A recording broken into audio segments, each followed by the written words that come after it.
그래서 내가 남자랑 있었던 게 무슨 문제인데? 그녀의 한마디는 내 가슴을 송곳처럼 꿰뚫었다. 수십 년을 함께한 부부라 믿었지만 그 순간 나는 한낱 병든 남자일 뿐이었다. 그녀의 눈빛에는 죄책감도 미안함도 없었고 대신 차갑게 정리된 논리만이 자리하고 있었다. 나는 두 번의 배신을 겪었다. 첫 번째는 평생을 바친 아내의 외도였고 두 번째는 죽음을 앞둔 순간에 다시 찾아온 잔혹한 반복이었다. 이 이야기는 단순한 불륜의 고백이 아니다. 사랑이라 불렀던 것들의 진짜 얼굴, 그리고 복수와 용서 사이에서 흔들리던 한 남자의 기록이다. 당신이라면 어떻게 했겠는가? 끝까지 붙잡았을까? 아니면 더 이상 무너질 곳 없는 심장을 내버려 두었을까? 나는 내 선택을 이미 했다. 그리고 그 선택의 결과가 어디로 향했는지 이제 나는 당신께 천천히 들려주려 한다. 결말은 여러분의 예상을 완전히 뒤엎을지도 모릅니다. 여러분의 생각은 어떠셨나요? 댓글로 꼭 남겨주세요. 구독과 좋아요도 잊지 마시고 방탐정의 이중 파일과 함께 더 놀랍고 흥미로운 이야기 속으로 떠나봐요. 나는 52이 되었다. 암 진단을 받고 나서야 비로소 남은 시간이 길지 않다는 현실을 받아들일 수밖에 없었다. 처음엔 세상이 무너지는 것 같았지만 이제는 담담히 지난 날들을 정리하려 한다. 그래서 이 이야기를 여러분께 들려주려 한다. 언젠가 같은 상처로 괴로워할 누군가에게 한 줌의 위로가 되기를 바라면서 젊었을 때 나는 세상을 몰랐다. 29, 30을 앞둔 채 아내를 만났고 결혼이라는 결정을 막연한 확신으로 받아들였다. 지금 돌이켜보면 그 시절은 다른 사람의 삶처럼 느껴지기도 하지만 그때의 나는 모든 것이 벅차고 설레기만 했다. 우리는 각자의 일을 가졌고 하루하루를 견뎠다. 나는 건설 현장에서 온몸으로 일했고 그녀는 호텔 객실 관리 아르바이트를 했다. 수입은 늘 빠듯했지만 그 부족함이 우리의 작은 행복을 가로막지는 못했다. 주말이면 우리는 석촌호수 산책로를 걷거나 동네 치킨집에 들러 맥주잔을 부딪혔다. 그 소소한 풍경들이 얼마나 귀한 것이었는지는 지나고서야 알았다. 그때 우리의 사랑은 의지였다. 힘들면 서로의 어깨를 기대어 버텼고 웃을 이유가 생기면 함께 웃었다. 그 순수함과 따뜻함이 얼마나 빛났는지 지금 생각하면 가슴이 먹먹하다. 하지만 국제 통화 기금의 구제금융 사태라는 거대한 파도가 몰아친 뒤 내 삶은 서서히 달라지기 시작했다. 현장에서 승진해 현장 소장이 되었고 수입은 크게 늘었다. 덕분에 아내는 일자리를 내려놓고 집에 머무를 수 있게 되었다. 그때 나는 돈과 안정이 곧 사랑을 지키는 수단이라고 믿었다. 바로 그 믿음이 균열의 시작이었다. 나는 늘 바빴다. 밤늦게까지 현장에 남아 서류를 정리했고 주말에도 출근하는 날이 잦았다. 아내는 집에 홀로 남아 시간을 보내야 했다. 처음에는 서로를 이해하려 애썼지만 대화는 점점 줄었고 우리가 같은 집에 살고 있다는 사실만이 남았다. 서로를 바라보고 설레던 감정은 희미해졌고 우리는 한 집에 사는 친구처럼 무덤덤해졌다.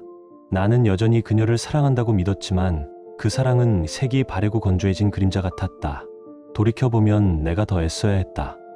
주말에라도 억지로 시간을 비워 함께하려 했어야 했고 사소한 말 한마디라도 더 따뜻하게 건넸어야 했다. 그때 나는 돈으로 모든 것을 해결할 수 있다고 믿었고 그 믿음이 완전히 틀리진 않았지만 사랑을 지키는 데는 돈 외에 무엇이 더 필요하다는 것을 너무 늦게 깨달았다. 그날도 평범한 하루였다. 현장에서 늦게까지 서류를 정리하고 피곤한 몸을 이끌고 집으로 돌아왔다. 거실에서는 경제 뉴스가 잔잔히 흘렀고 아내는 저녁을 차려두고 있었다. 대수롭지 않게 부엌에서 몇 마디를 주고받고 나는 작업복을 갈아입으려 방으로 들어섰다. 나는 방에 들어서자마자 시선이 어느 한 곳에 꽂혔다. 침대 옆 탁자 위 가볍게 접혀있는 종이 뭉치 하나가 그날의 평온을 깨뜨리고 있었다. 손에 든 그 종이를 확대해 보니 레지던스 숙박 영수증이었다. 잠실 한강변 단기임대, 모르는 날짜와 시간이 선명히 찍혀 있었다. 눈앞이 하얘지며 심장이 미친 듯이 뛰었다. 몇 년 전 받은 수술 때문에 우리 집과는 도무지 연결될 리 없는 물건이었고 그 자체로 증거였다. 손끝이 얼어붙고 식은땀이 등을 타고 흘렀다. 나는 천천히 영수증을 집어들고 거실로 걸어 나갔다. 목소리는 떨렸지만 최대한 담담한 얼굴로 물었다.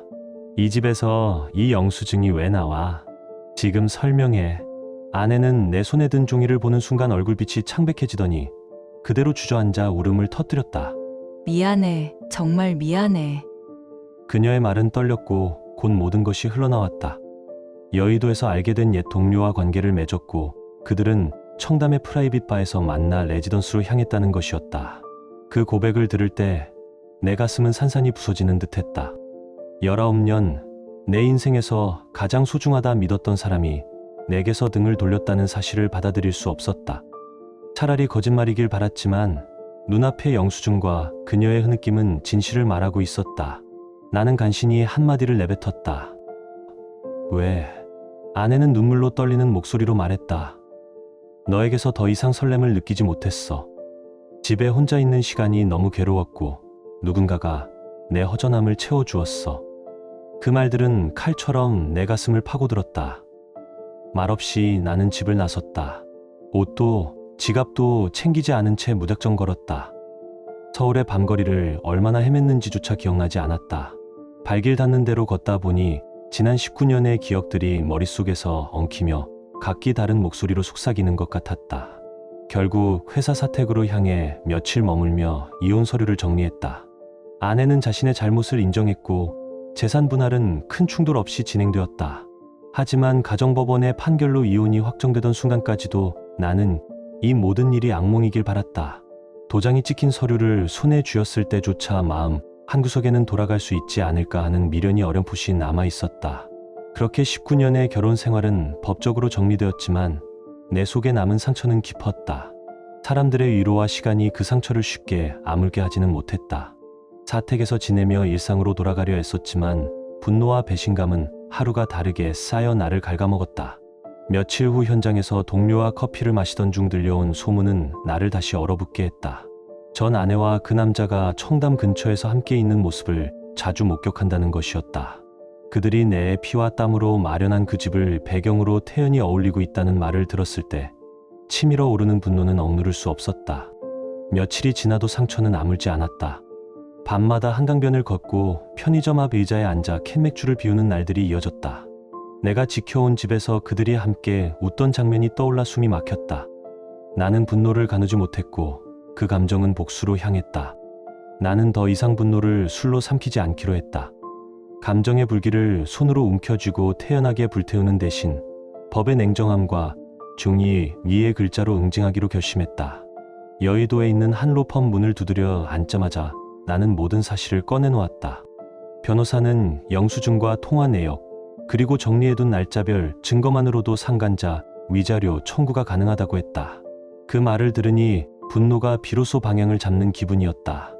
며칠 뒤 법적 절차의 첫걸음으로 내용 증명이 발송되었다. 이름 석, 자와 함께 적힌 법적 조치의 문구는 내가 더는 물러서지 않겠다는 의지의 표식이었고 내가 잃은 것을 돌려받겠다는 선언이었다. 사람들의 수근거림이나 동정은 원하지 않았다. 나는 내 힘으로 싸우기로 했다. 결과는 빠르게 드러났다. 상대는 회사 내부에 퍼진 소문과 함께 인사조치를 받았고 그의 가정은 흔들리다가 결국 무너져 내렸다. 전 아내는 주민들의 시선 속에서 집을 떠나야 했고 노량진의 작은 원룸으로 간다는 소문이 돌았다. 법은 차갑게 나의 편을 들어주었고 나는 표면상의 명예를 되찾았다. 그러나 그 승리의 자리에는 뜻밖의 공허가 놓여 있었다. 도장 하나, 판결문 한 장으로 되찾은 것은 잃어버린 마음의 일부였을 뿐 나는 전보다 더 허전해졌다. 그 공허를 달래려 시작한 한 잔이 이내 한 병, 두 병으로 불어났고 나는 새벽 한강변을 헤매며 캔맥주를 비우는 날이 잦아졌다. 편의점 앞 플라스틱 의자에 앉아 우리가 걷던 석촌호수의 밤 풍경을 떠올릴 때마다 숨이 막혔다. 회사에서도 변화가 있었다. 현장 소장 자리에서 내려오라는 통보를 받았고 평직원으로 발령이 났다. 내가 손수 쌓아 올린 성과와 체면이 조용히 무너져 내리는 것을 지켜보는 일은 견디기 어려웠다. 거울 속 낯선 얼굴, 퀭해진 눈과 거칠어진 피부는 내가 더 이상 예전의 나로 살 수 없음을 말해주었다. 사람들은 말로 위로했지만 그 말들이 오히려 수치심으로 돌아왔다. 친구들은 하나둘 멀어졌고 전화는 뜸해졌다. 주말이면 집에 머물지 못하고 이유 없이 밖으로 나돌았다. 술로는 채워지지 않는 허전함이 날 갉아먹었고 마음과 몸은 점점 망가져갔다. 몇 달이 지나며 나는 어두운 생각에 사로잡히곤 했다. 삶의 끝을 바라는 직접적인 표현은 하지 않았지만 고통이 빨리 끝나기를 바라는 마음으로 밤을 보낼 때가 많았다. 그 희미한 바람마저 결국은 자기 자신을 향한 분노임을 알았을 때 나는 복수로 채운 공허가 또 다른 공허를 만들고 있음을 인정할 수밖에 없었다. 어느 새벽 한강바람이 내 귓가를 스쳤다. 차갑고 맑은 공기가 몸 구석구석을 스치자 묵은 먼지가 조금씩 털리는 기분이 들었다. 편의점 앞 플라스틱 의자에서 일어나 집으로 돌아가며 나는 결심했다. 더는 술로 도망치지 않겠다고. 그날 이후 나는 천천히 알코올을 줄였다. 병원 검진도 다시 받고 약도 챙겼다. 정리의 과정은 쉽지 않았다. 그러나 남는 것은 결국 나 자신뿐이라는 사실을 더는 외면할 수 없었다. 작은 습관부터 바꾸기 시작했다. 아침을 제때 먹고 잠자는 시간을 지켰다. 하루 한 가지씩 점검하며 무너진 자리에서 서서히 발을 디뎠다. 한편으로는 그들이 아무 대가도 치르지 않고 태연히 살아간다는 생각을 견딜 수 없었다. 밤마다 전 아내와 그 남자가 함께 웃는 상상은 지워지지 않았다. 생각은 단순해졌다. 그들이 내게 준 고통을 반드시 되돌려줘야 한다. 나는 분노를 감정적 폭발로 풀기보다 법으로 돌리기로 했다. 로펌을 찾아가 모든 증거를 넘기고 상담을 받았다. 변호사는 영수증과 통화 기록만으로도 내용 증명 발송과 상간자, 위자료, 청구의 절차를 밟을 수 있다고 했다. 며칠 뒤 내용 증명이 상대 회사와 당사자에게 발송되었다. 법적 문서가 놓인 순간 내 손은 떨렸지만 그 떨림 속엔 냉정한 기대가 섞여 있었다. 결과는 예상보다 빨리 나왔다. 상대는 회사에서 징계를 받고 결국 직장을 잃었다는 소식이 들렸다. 그의 가정도 흔들렸고 전 아내는 주민들의 시선 속에서 집을 떠나야만 했다. 노량진의 작은 원룸으로 이사했다는 소식을 들었을 때 묘하게 숨이 트였다. 법은 차갑게 내 편을 들어주었고 나는 나름의 정당성을 되찾았다. 하지만 그 승리는 내 안의 공허를 채워주지 못했다. 도장 하나, 판결문 한 장이 씌워진 자리에 허전함이 앉아 있었다. 그 허전함은 다시 술로 이어졌다. 처음엔 캔맥주 한두 개로 시작했지만 어느새 하루 4캔, 5캔으로 늘어났다. 취하지 않으면 잠들 수 없게 되었고 그 사실 때문에 스스로를 더 미워하게 되었다. 회사에서도 내 입지는 흔들렸다. 업무 집중력과 건강 문제를 이유로 현장 소장 자리에서 물러나라는 통보를 받았고 평직원으로 발령이 났다. 내가 손수 쌓아 올린 성과는 조용히 사라졌다. 거울 속 얼굴은 낯설었다. 퀭한 눈과 초라한 모습, 늙어가는 몸이 내게 매일 새로운 자책을 안겨주었다. 사람들의 동정과 수근거림은 오히려 수치로 돌아와 나를 더 깊은 구렁으로 몰아넣었다. 그 소문과 시선은 내가 술잔 속으로 몸을 숨기게 만드는 또 다른 이유가 되었다. 어느 새벽 한강의 바람이 얼굴을 스치자 나는 오래도록 그 자리에 서 있었다. 차가운 공기가 불안의 먼지를 쓸어내는 듯 잠깐이나마 머리가 맑아지는 느낌이 들었다. 편의점 앞 플라스틱 의자에 앉아있던 나는 일어나 집으로 걸어가며 결심했다. 더는 술로 도망치지 않겠다고, 내 삶을 스스로 돌보겠다고. 결심은 말처럼 쉽지 않았다. 그러나 무너져버린 시간을 더 연장할 수는 없었다. 나는 병원에 가 검사를 받고 의사와 상담 약속을 잡았다. 정기검진을 받고 처방된 약을 성실히 복용했으며 수면 패턴과 식사 습관을 하나씩 바로잡기 시작했다. 몸은 서서히 반응했고 정신도 작은 틈새부터 맑아졌다. 사람을 다시 만나는 것은 두려웠다. 상처는 깊었고 나이는 적지 않았으며 무엇보다 타인의 시선이 부담스러웠다. 하지만 지역 커뮤니티의 작은 모임에서 그녀를 처음 보았을 때 나는 서서히 마음의 문을 열었다. 그녀는 말이 많지 않았고 눈빛은 조용히 따뜻했다. 내 지난 이야기를 들은 뒤 그녀는 비난 대신 조용히 내 손을 잡아주었고 그 손길은 불편한 위로가 아닌 진심으로 느껴졌다. 그녀는 내 인생의 굴곡을 담담히 들었고 과거를 탓하지 않았다. 오히려 서로를 아끼고 이해하는 마음이 더 소중하죠. 라고 담담히 말하며 내게 작은 일상들을 제안했다. 우리는 급하게 달리지 않았다. 주말에 함께 동네를 걸었고 조용한 식탁에서 서로의 취향과 지난날의 상처를 조금씩 나눴다. 그녀는 화려하진 않았지만 일상의 균열을 덮어주는 단단한 배경이 되어주었다.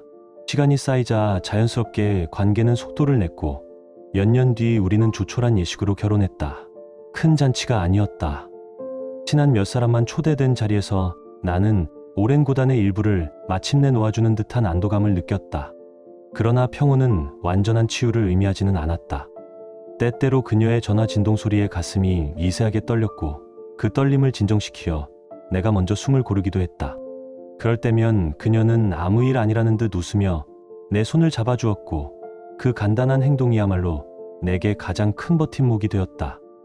나는 다시 한번 앞으로를 택했다.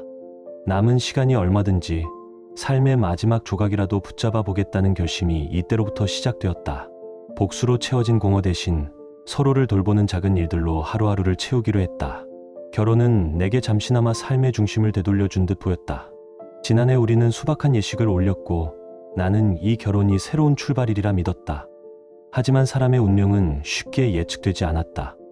결혼한 지 채 몇 달이 지나지 않아 의사는 내게 암 진단을 알렸다.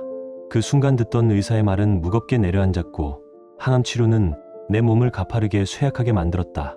밤마다 약병을 손에 쥐고 잠깐씩 토하던 시간들, 체력이 빠르게 줄어드는 현실은 내가 익숙했던 모든 것을 빼앗아갔다.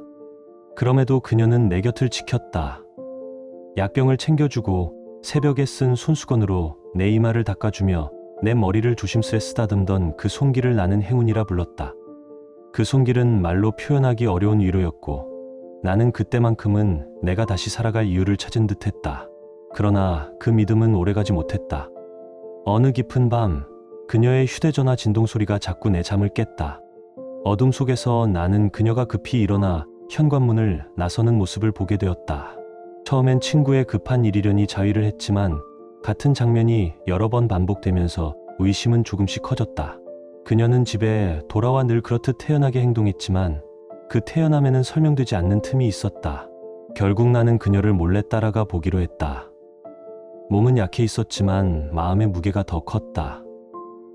어두운 골목을 지나 번화가의 불빛 아래를 걸었고 레지던스 로비 앞에 이르렀을 때 나는 숨을 멈추었다. 그곳에선 그녀가 다른 남자와 함께 있었고 두 사람은 서로에게 편안해 보였다. 그들의 웃음소리는 로비의 공기처럼 가볍게 흘렀고 그녀는 다정하게 그의 팔을 잡고 걸었다. 그 장면은 내 눈앞에서 선명하게 펼쳐졌고 나는 그 자리에서 얼어붙었다.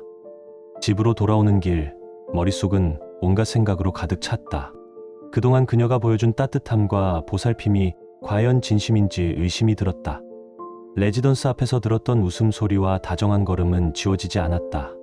문을 닫고 나서야 그제야 참아온 눈물이 터져 나왔고 나는 소파에 주저앉아 한동안 흐느꼈다. 왜 이런 일이 또 반복되는 걸까? 내가 무엇을 그렇게 잘못한 걸까? 그 질문은 공허하게 남았을 뿐 답은 오지 않았다. 다음 날 아침 나는 마음을 가다듬고 그녀를 마주 앉혔다. 그날은 그냥 흘려보낼 수 있는 문제가 아니었다. 내 목소리는 떨렸지만 나는 끝까지 묻기로 결심했다. 어젯밤 내가 본 게 뭔지 알아? 그녀는 잠깐의 망설임도 없이 냉소 섞인 표정으로 대답했다. 그래서 내가 남자랑 있었던 게 무슨 문제인데. 그 한마디가 내 가슴을 송곳처럼 찔렀다. 그 순간 방 안의 모든 소리가 멀어지는 기분이었다. 거실 벽 시계의 초침 소리만이 커다란 북소리처럼 들렸고 창문 너머로 비집고 들어오는 아침 햇살은 오히려 나를 더 선명하게 드러냈다. 숨이 가빠졌고 입 안에는 금속 맛이 돌았다. 나는 손을 꽉 쥐어 이마의 맥박을 누르려 했지만 손가락 끝은 여전히 떨렸다. 그녀의 말이 떨어진 순간부터 머릿속에는 지난밤의 풍경과 지난 수년간의 조각들이 한꺼번에 밀려들었다. 밤중에 그녀가 조용히 건네던 따뜻한 컵, 내 머리를 쓰다듬던 손가락의 부드러움, 약을 챙겨주며 내 눈을 오래 마주치던 그 눈빛이 스쳐갔다. 그 손길들과 바로 그 말이 동시에 떠오르자 내 안에서는 이치가 통하지 않는 소리 없는 싸움이 벌어졌다. 이 손길이 진짜였는가, 안면 연기였는가라는 질문이 계속해서 맴돌았다. 나는 그녀의 얼굴을 자세히 보려 했지만 그녀는 고개를 들지 않았다. 그녀의 입술이 떨렸고 손 안의 티컵 가장자리에는 얇은 음영이 생겼다. 그 작은 행동들이 내게는 마치 재판정에서 증언하는 증거처럼 보였다. 그녀가 내 눈을 피하는 방식, 손가락으로 컵을 쥐는 힘의 정도, 숨을 들이쉬는 타이밍 하나하나가 모두 무언가를 말하고 있었다. 그녀의 말들을 머릿속에서 되새겨 보았다. 너는 나한테 해준 게 없잖아. 그 문장은 단순한 불만을 넘어선 공격처럼 느껴졌다. 나는 그녀에게 해주지 못한 것들이 있음을 인정한다.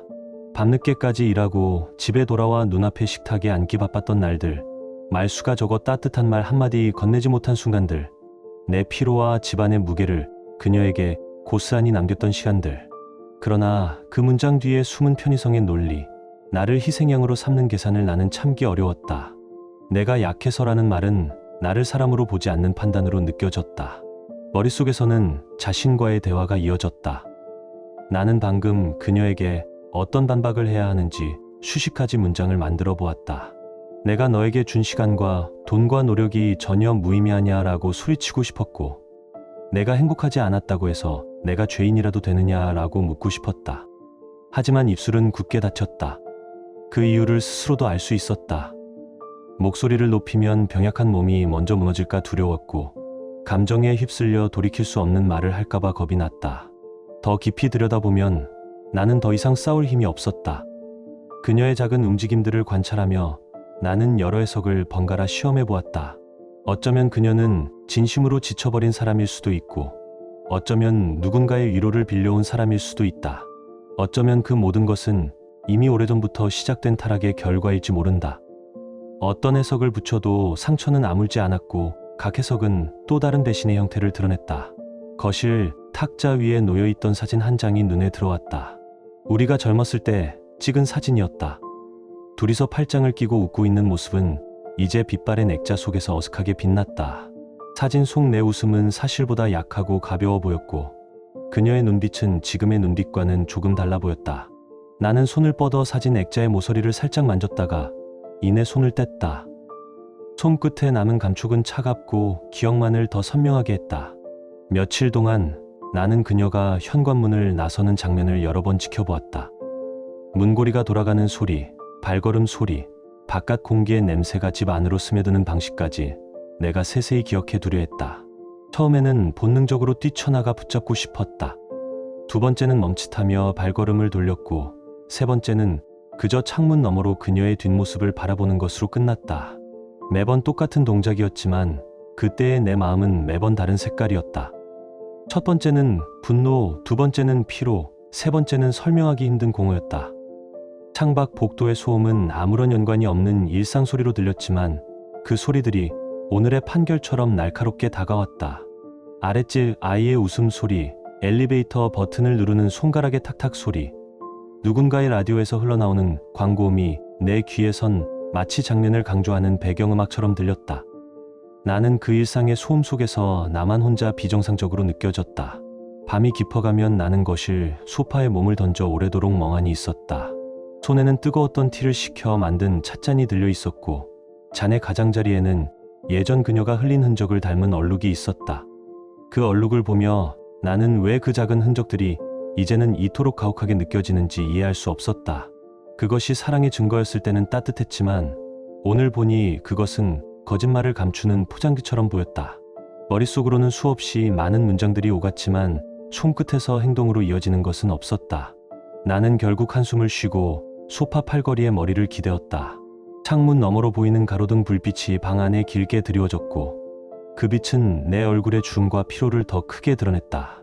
시간은 묵묵히 흐르고 나는 그 시간 속에서 아무것도 잡지 못한 채 표류하고 있었다. 마지막으로 나는 작은 결심 하나를 했다. 그 결심은 거창하거나 결연한 것이 아니었다. 단지 그녀가 다시 문 밖으로 나설 때 나는 이번에는 달려나가지 않겠다는 것이었다. 붙잡는다고 해서 변할 것이라는 믿음도, 고통을 덜어줄 어떤 말도 지금의 나에겐 존재하지 않았다. 나는 그 결심을 입 안에 맴돌게 한 채 소파에 머무르며 천천히 숨을 골랐다. 그날 밤 나는 창가에 놓인 오래된 시계를 바라보며 시간이 멈춰주길 바라지는 않았지만 적어도 내 마음 한켠의 소음이 잠시 잦아들기를 바랐다. 나는 아직도 답을 찾지 못했고 무엇을 해야 할지도 알지 못했다. 다만 그 순간만큼은 나는 움직이지 않았고 내 안의 질문들을 조용히 듣기로 했다. 그리고 그녀가 닫아둔 현관문 쪽으로 한 번 더 시선을 보낸 뒤 나는 소파에 몸을 기대고 눈을 감았다. 그날 밤 거울 속에 나는 낯설었다. 얼굴에는 피로가 각인되어 있었고 눈가에는 지난날의 흔적이 깊게 졌다. 손에는 뜨거웠던 티에 잔을 놓은 뒤에도 손끝이 차갑게 떨렸다. 술을 들고 지나간 시간들이 다시금 유혹했지만 손은 멈췄다. 이번에 다시 시작하면 정말 끝장날 거야. 나는 속으로 중얼거렸다. 그 말은 단호한 금기의 주문처럼 혀끝에 맴돌았다. 나는 더 이상 나를 잃을 수 없었다. 나는 그 밤 거울을 응시하며 오래전의 나와 지금의 나를 나란히 놓아보았다. 젊었을 때의 나는 쉽게 울고 쉽게 분노했지만 그래도 끝없이 다시 일어섰다. 지금의 나는 더 조용해졌고 울음의 굵기마저 다른 사람이 되어 있었다. 그 변화가 옳은지 그른지 판단하려 들지 않았다. 단지 한 가지는 분명했다. 다시는 그 무너짐 속으로 자발적으로 뛰어들고 싶지 않았다. 그래서 나는 그녀를 용서하기로 하거나 혹은 그녀를 떠나보내는 결정을 내리기로 했다. 그 문장은 마치 두 갈래의 길의 입구에서 표지판을 들여다보는 것 같았다. 어떤 길도 쉽지 않을 테지만 이번에는 나 자신을 먼저 지키기로 했다. 그 결정은 호들갑스럽지 않았다. 화려한 결심의 선언이 아니라 매일 아침 일어날 때마다 한 걸음만 더 나아가겠다는 약속이었다. 다음날 아침 나는 작은 일들을 정리하기 시작했다. 옷장을 열어 옷을 정리했고 손이 닿는 책장 한 칸을 비웠다. 물건을 내 손으로 옮기면서 기억도 함께 섞여 나왔다. 어떤 셔츠는 오래된 공사 현장의 먼지를 떠올리게 했고 어떤 수첩은 아이들 장난스런 낙서가 빽빽했다. 나는 그것들을 차곡차곡 상자에 넣으며 하나씩 이름표를 붙였다. 버릴 것, 보관할 것, 기억할 것으로 나누었다. 정리라는 행위는 단지 물건을 버리는 일이 아니었다. 그것은 지난 시간을 정확한 무게로 재보는 과정이었다. 몇 가지 물건을 손에 올려놓을 때마다 나는 그 시절의 내 행동을 떠올렸다. 어떤 때는 내가 잘한 일들이 있었고 어떤 때는 명백히 부족했던 순간들이 있었다. 그 진실들을 가감없이 마주하는 동안 분노는 조금씩 형태를 잃어갔다. 분노가 애초의 목적을 잃어갈 때 그 자리를 다른 감정들이 채워나갔다. 나는 일기를 다시 쓰기 시작했다. 글자 하나하나를 천천히 쓰며 숨을 고르고 하루의 단편들을 기록했다. 처음에는 누군가에게 내 얘기를 털어놓는 것이 수치스럽고 부끄러웠다. 하지만 펜을 든 채로 나를 바라보면 말로는 꺼내기 어려웠던 진심이 종이 위에 고였다. 나는 단순히 사건을 재현하는 대신 그때 느꼈던 냄새와 소리, 손끝의 감각을 적었다. 그 기록은 나에게 작은 증거가 되었다. 나의 존재가 여전히 선명하다는 증거였다. 나는 병원에 다시 갔다. 정기적인 검진을 받고 의사와 솔직히 내 상태를 말했다. 감정적으로 불안정한 상태입니다.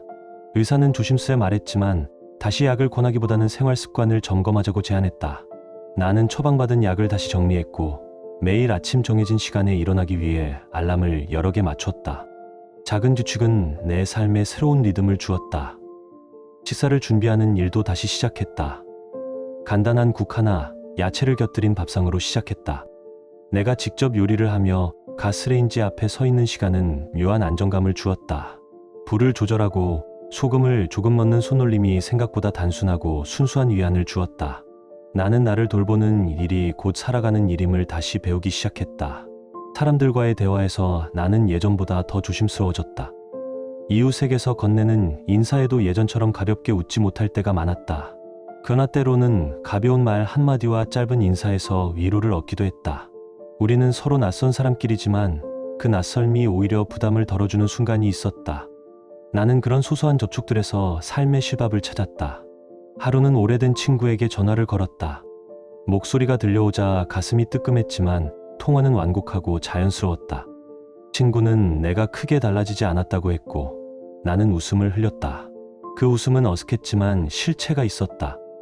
대화가 끝난 뒤 나는 조용히 폰을 내려놓고 그 간단한 인간 접촉이 내게 얼마나 큰 영향을 주었는지 깨달았다. 밤이면 창밖의 불빛을 바라보며 오래된 노래를 틀었다.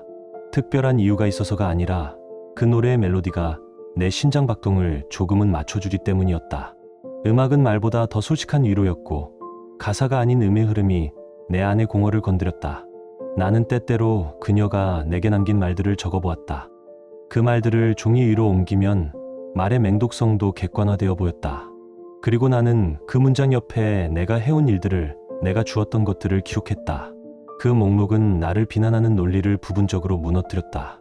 물론 모든 것을 이 목록 하나로 정당화할 수는 없었다. 다만 그것은 내가 존재했다는 기록이었고 나의 노동과 노력이 무의미하지 않았음을 스스로에게 설득하는 장치가 되었다. 나는 작은 의식을 만들어 지켰다. 매주 일요일 아침에는 1시간 동안 동네를 걸으며 그 시간만큼은 과거를 떠올리지 않겠다고 스스로에게 약속했다. 그 규칙은 내게 안전한 틀을 주었고 마음의 균형을 잡는 데 도움이 되었다. 며칠이 흐르고 내 안의 분노는 여전히 있었다. 하지만 그 분노는 예전처럼 날카롭게 번지지 않았다. 대신에 그것은 차츰 말랑말랑한 형태로 변해갔다. 나는 그 감정이 에너지원이 되어 때로는 나를 움직이게 하는 힘이 된다는 것을 알게 되었다. 어느 저녁 나는 거실에 앉아 오래된 편지를 꺼내 읽었다. 편지 안에는 우리가 처음 만났을 때의 소소한 약속들이 적혀 있었다. 편지의 문장들을 읽어 내려가며 나는 우리가 서로에게 했던 작은 약속들이 어떻게 서서히 수면 아래로 가라앉았는지 보았다. 그 사실이 슬프기도 했지만 동시에 이해도 되었다. 내가 내린 결심은 결코 단번에 완성되는 것이 아니었다. 용서하든 떠나보내든 그 사이의 모든 순간들이 나를 만들어갈 것이었다. 나는 그 모든 순간들을 나만의 속도로 살아보겠다고 다시 다짐했다. 밤이 깊어 갈수록 나는 점점 더 조용해졌다.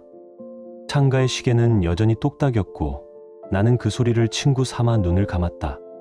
그날의 결심은 한 행동으로 증명되는 것이 아니라 매일의 작은 선택으로 증명될 것이다. 나는 그 사실을 알고 있었고 그 사실이 오히려 안도감을 주었다. 그리고 나는 천천히 숨을 고르며 하루를 마무리했다. 지금 당신의 마음은 어떤가요? 이야기를 읽으며 떠오른 감정이나 생각이 있다면 댓글로 나눠주세요. 당신의 진심 어린 한마디가 누군가에겐 큰 위로가 될 수 있습니다. 이 짧은 이야기 속에 작은 온기나 잊고 지낸 감정 하나라도 담겨 있었다면 그것만으로 이 이야기는 충분히 의미 있는 시간이었을 거예요. 좋아요와 구독 그리고 공유는 이런 따뜻한 이야기가 더 많은 사람의 하루에 조용히 스며들 수 있는 힘이 됩니다. 함께 해주셔서 고맙습니다. 당신의 하루에도